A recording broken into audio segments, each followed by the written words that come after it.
What's up guys, Raif Darazi here. Okay, so I'm not gonna get into the statistics, the facts about how many cases there are, where they are, how many deaths there are, or anything like that, because that information is so readily available already. You can Google it, it's on social media, it's on the news, it's there, it's easy.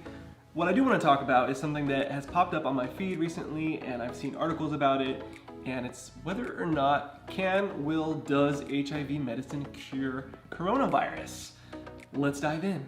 So when we talk about the coronavirus is not the name of the virus that's going around right now. The coronaviruses are a family of viruses, including SARS, which is severe acute respiratory syndrome, as well as MERS, which is Middle East Respiratory Syndrome. So the name of the virus that we're actually referring to is called COVID-19.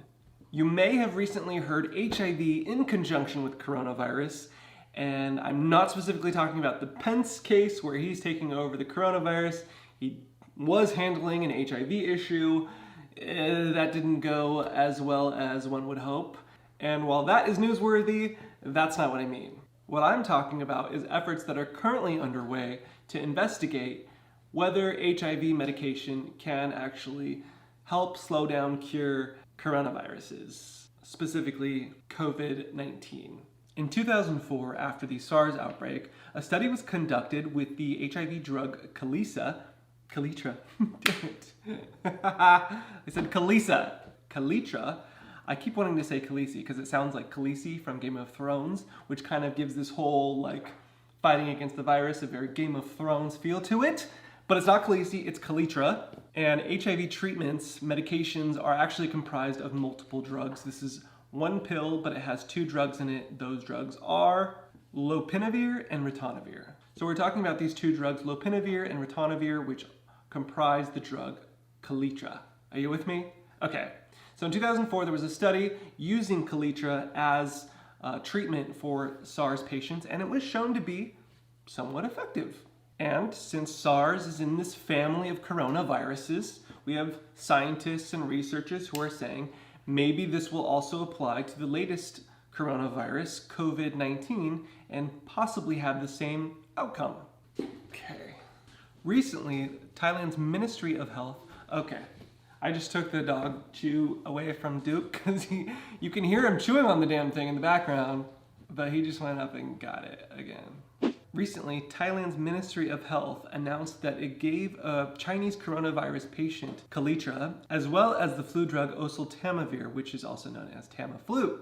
And after 2 days, this person tested negative for coronavirus. Then we have Japan, who treated a patient with coronavirus from Wuhan, only gave them the drug Kaletra, and they recovered shortly after. In Washington state, the first US patient with the coronavirus was treated with remdesivir, which is actually a drug that was developed to fight against Ebola, and that patient recovered shortly after.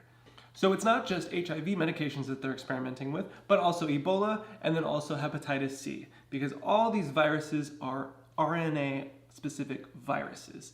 And all these medications are designed to treat RNA viruses. So people thought, well, if there's this similarity between them, maybe they will have similar effects on the virus. Now, mind you, we're not at the point yet where we can just start handing this HIV medication to everybody and say, here you go, cure the virus.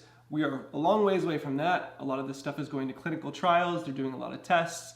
A lot of this stuff has been shown to be effective in animals, but not necessarily humans yet. So a lot of research has to be done and to see how effective it really is. That's just part of the scientific process. So I am cautiously optimistic, and I think it's really cool to see how research into antivirals in different areas that we wouldn't even think are related coming together in ways that we wouldn't have imagined to possibly solve issues like this current coronavirus outbreak, COVID-19. Who knows what will actually happen if the HIV medication will prove to be effective, or the Hep C or the Ebola medications. Who knows? But I think it's so cool that there's the possibility there, and that at the very least it gives us insight into how the viruses function and will hopefully inform future medications that could possibly help everyone. Like this video if you liked it. Go ahead and subscribe if you haven't already. I'll be posting a lot more videos just like this, as well as other videos on fitness, motivation, general health, lifestyle, you name it, and I'll have a lot more great content coming for you soon.